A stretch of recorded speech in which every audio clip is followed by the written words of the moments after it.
Wie viel kostet Anschluss Kassler, 6 Trainer mit Anschluss? Kaže, 1300 euro. Ja. Okay, ja kundu rekao 1300 euro. Okay, kaže zdravljeno. Meine Frau rekao, pita wie viel kostet 1000 euro? Koliko kostet Kassler? Kaže, 1480 euro. I sad ja moram undet 200 euro meine Geld. Ja, warum? Du hast eh genug Geld. Jugo haben viel Geld. Ja, i sad glede Arbeit, Kassler. Rekao sam jedno, Katastrophe. Aber Drago hat viel Geld.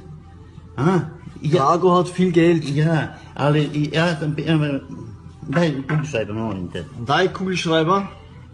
Daj papira, može papir tu. Na, to ist Papier. Ja, šta on kaže, bi viel kostet, kaže 1300 euro. Ja.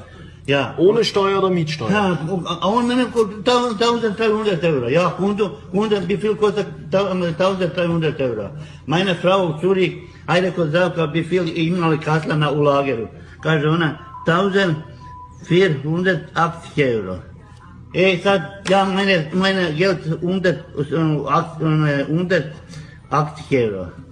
Meine Geld sada, minus. Scheiße.